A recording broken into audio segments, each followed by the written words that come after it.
അൽഹംദുലില്ലാഹി റബ്ബിൽ ആലമീൻ. ഈ ലോകത്തുള്ള സർവ്വത്തിനെയും പടച്ച് ഓരോന്നിനും വേണ്ടത് വേണ്ട സമയത്ത് കൊടുത്ത് പരിപാലിച്ച് വളർത്തുന്ന അള്ളാഹുവിനിക്ക് സർവസ്തുതി. അർ-റഹ്മാനിർ റഹീം.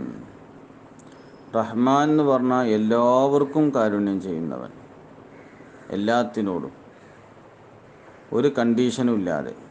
റഹീം എന്ന് പറഞ്ഞാൽ ഇവിടെ അള്ളാഹുവിന് വേണ്ടി ജീവിച്ചവർക്ക് മാത്രം പരലോകത്ത് കരുണ ചെയ്യുന്നവൻ. മാലിക് യൗമിദ്ദീൻ, ഖിയാമത്ത് നാളിലെ രാജാവായ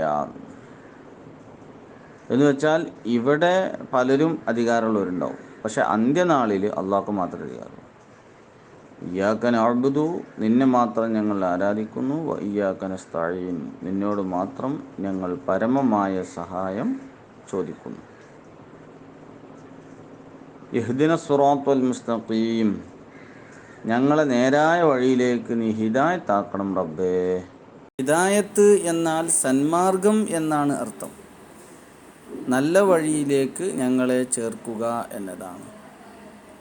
ആ നല്ല വഴി അത് മുൻഗാമികളായ അള്ളാഹു നല്ല വഴിയിലാക്കിയ മഹാരഥന്മാരുടെ വഴിയാണ് എന്നാണ് പരിശുദ്ധമായ ഫാത്തിഹ സൂറത്ത് നമ്മോട് പറയുന്നത്.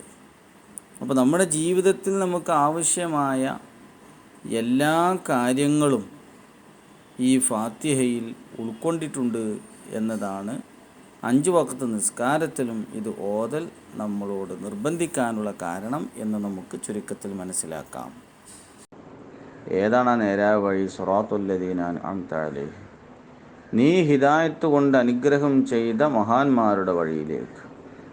ഗൈറിൽ മഗ്ളൂബി അലൈഹിം, നിനക്ക് വെറുപ്പുള്ളവരുടെ വഴിയിലേക്കല്ല. വലദ്ദാല്ലീൻ, വഴി പിഴച്ചു പോയവരുടെ വഴിയിലേക്കുമല്ല.